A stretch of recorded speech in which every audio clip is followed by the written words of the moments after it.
Hi guys! Welcome back to our YouTube channel. It's me, Teacher Joy, and this is Teacher Joylyn Online Review. So kung bago ka pa lang sa ating YouTube channel, paki-click ang subscribe button para updated kayo sa mga bagong videos natin. Alright, so this afternoon, we're going to check our 5 items assignment. And let's start with number 71, verbal ability. So under ito sa grammar natin. Choose the letter of the sentence that is grammatically correct. Okay, so let's see. Letter A, neither the teachers nor the students are going to the field trip. B, neither the teachers nor the students is, ayan na yung difference na, going to the field trip. C, neither the teachers or the student is going to the field trip, neither tsaka or. D, neither the teachers nor the students were going to the field trip. Ayan, so you may choose the correct letter. So in English or in grammar, kapag may nabasa kayong neither, okay, we will use this blank sheet. Kapag may nabasa kayong neither, ang kanyang kasunod siyaan or ang kanyang kapares is nor. Dapat nor at saka neither nor. Ayan. So dito sa ating options, neither tsaka yung or, out natin yan kasi wrong ito. Kailangan, di ba, pag neither nor dapat yung kanyang kasunod. So you have letter A, B, tsaka letter D. At ang ating tamang sagot, guys, ay letter B. Neither the teachers nor the student is going to the field trip. Bakit yan? Okay. So, dito, parang magkapareho lang yung letter A tsaka letter B. Yung pinagkaiba lang nila is yung R tsaka yung is, diba? So, according to the rule of proximity in English grammar, when the subject are joined by neither tsaka nor, the verb must agree with the subject closest to it. Tingnan natin Dito sa options natin, guys, ang ating subject is the student. Ayan, student. Si student ba ay singular or plural? Yes, of course, student is singular. So, si student is singular. Kapag plural si student, dapat may S, magiging student. So, yan ay plural. So, kapag singular, gagamitan mo din siya ng verb na singular din.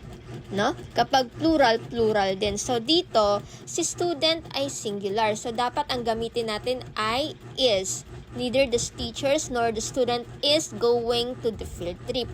Out natin sa letter A kasi student nga, diba? Tapos gumamit ka ng R. Alam naman natin, we are using R for plural. Diba? Ayun. Dito sa letter D, gumamit tayo ng where. And where is something na plural din. So, diba? Parang past participle siya ng R. So, letter B ang ating tamang sagot. Understand? Ayan. Basta, kapag singular, gagamit ka din ng singular. Then, kapag plural, plural din. So, ganun lang sa, sa rule of proximity in English grammar. Ayan. So, let's move on sa number 72. Numerical ability. Under tayo sa percentage dito. Okay, so an employee received a 15% increase in his monthly salary. If his new salary is 23,000, what was his original salary? So, si employee ay naka-receive ng 15 na increase or pagtaas ng kanyang monthly salary. Ang kanyang salary na bago ay 23,000.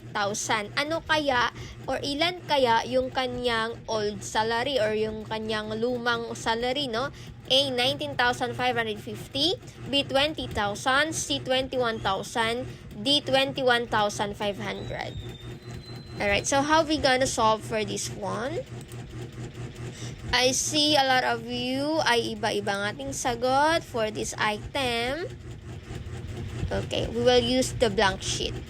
Dito sa ating number 72 items, ang ating tamang sagot ay letter B.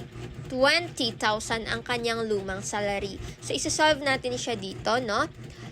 Para makuha yung original amount ng kanyang salary, we have the original salary. Ayan na, OR na lang ilalagay ko. Original salary equals to new salary.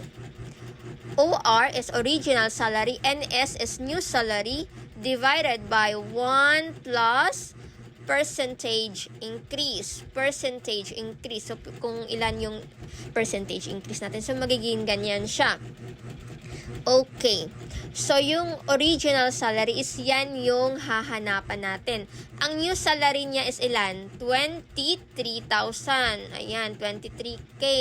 And then, divided 1 plus, ilang percent yun kanina? 15%, diba? So, i-decimal point natin yan. Percentage. Okay. 15. So, 1 plus 15 magiging, ano siya? 1.15 and then divided by 23 kasi yung new salary niya is 23K. And then you will get the total of 20,000 pesos. So, yan yung kanyang original salary. Basta, ito yung ating formula. Original salary equals to new salary over 1 plus yung percentage na increase. Ayan. And then you will get the 20,000 na old salary ni employee. Okay, let's move on sa ating susunod na tanong, number 73. Logical reasoning. Ayan, mahihilig sa logic. All trees in the park are pine trees. Lahat daw ng trees or mga kahoy ay puno ay pine trees, no? Some pine trees are tall. Yung ibang pine trees are tall. Syempre, we all conclude na hindi lahat ng pine trees ay matataas. Yung iba ay sakto lang yung height. So, ano kaya yung kanyang logical reasoning dito? A, all trees in the park are tall. B, some trees in the park are tall. C, no trees in the park are tall. D, tall trees are not in the park. Okay, again ha, all trees in the park are pine trees. Nasabi dito na lahat daw ng mga kahoy, ng mga puno ay pine trees. Lahat yun, no? Tapos, nasabi dito, some pine trees are tall. And then, yung ibang pine trees daw ay matataas. Some ha, the word is some.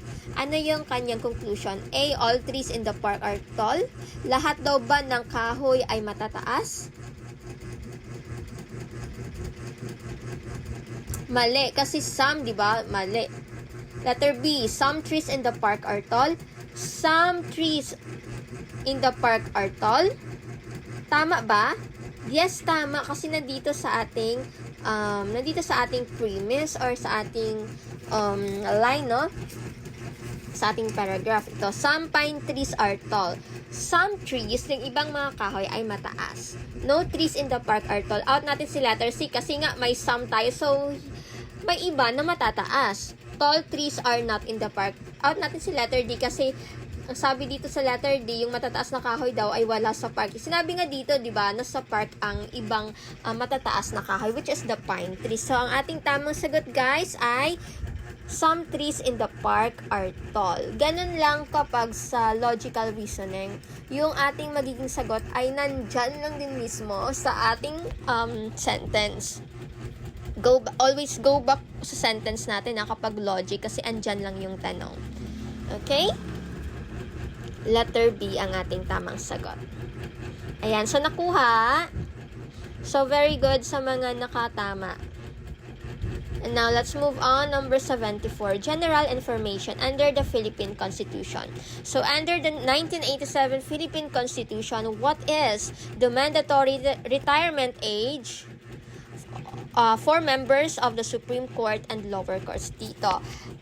Ilang age ba dapat, no, na mag-retire na sila sa ating mga Supreme Court and mga lower courts natin? A, 60, B, 65, C, 70, D, 75. According to the 19th Philippine Constitution, the mandatory retirement age for members of the Supreme Court and lower courts is, anong sa tingin nyo ang ating tamang sagot? Ang kanilang edad ay hanggang sa servisyo lang, service retirement age nila is 70. That is letter C. Ayan, nakatama. Okay, so according to Article 8, Section 11 of the 1987 Philippine Constitution states that members of the Supreme Court and judges of lower courts shall hold office during good behavior until they reach the age of 70 years or become incapacitated to discharge the duties of their office.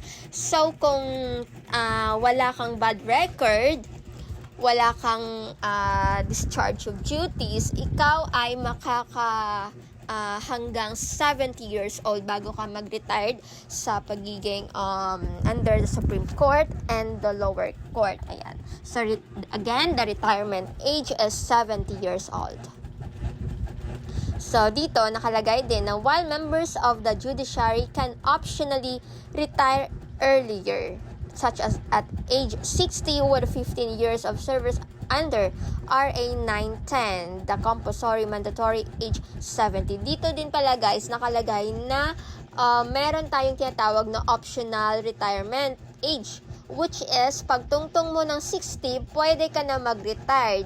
No, basta naka 15 years of service ka. Yan yung optional. Hindi siya mandatory. But kapag mandatory age talaga, that is 70 years old. Ayan ha, dito nakalagay mandatory. Basahin yung mabuti. Kapag mandatory, 70 years. Kapag optional, 60 years old. Ayan. Basahin yung mabuti at saka intindihin. Okay, number 75. Okay, so this will be the last question na pala. Clerical ability.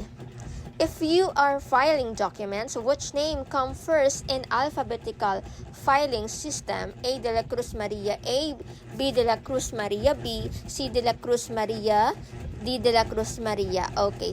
In the clerical ability, guys, sobrang dali lang ng pagsagot kasi all you have to do is to arrange it alphabetically, the name.